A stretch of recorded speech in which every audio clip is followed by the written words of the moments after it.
Bid dat berge skuif. Markus 11 vers 23. Want voorwaar ek sê vir julle, dat elkeen wat vir hierdie berg sê, hef jou op en werp jou in die see, en nie in sy hart twyfel nie, maar glo dat wat hy sê sal gebeur, hy sal verkry net wat hy sê. Ons ken die uitdrukking, dit lê soos 'n berg voor my. Soms probeer ons 'n tonnel kap deur die berg. Of ons probeer 'n pad bou oor die berg. Ander pak die moeisame tog aan om die berg. Net om later te ontdek, die berg is nog steeds daar.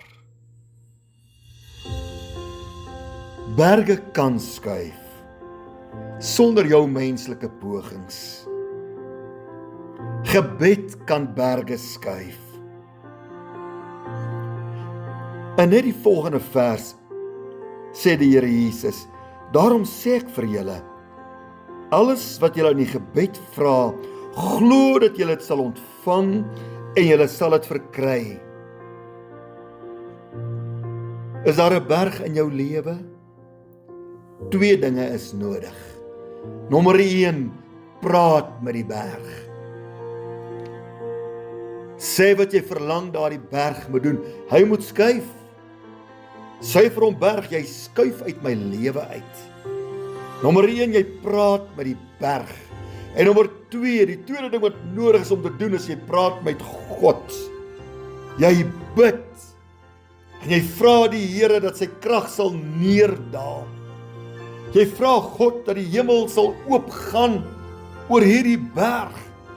En dat die Here daardie berg skuif uit jou lewe.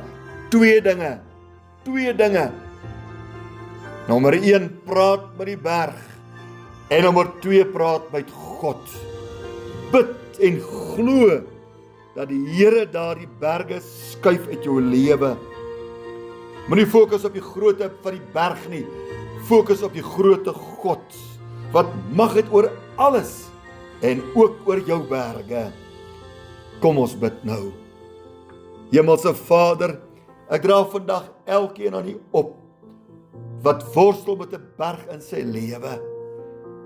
Berge probleme, berge van siekte, berge van lewenskrisisse.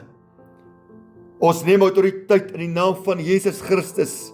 Spreek ons daardie berge vandag aan, en ons sê, berg, jy skuif uit my lewe uit, in Jesus naam, en ek bid o groote God, dat jy my gebed sal antwoord, in Jesus naam.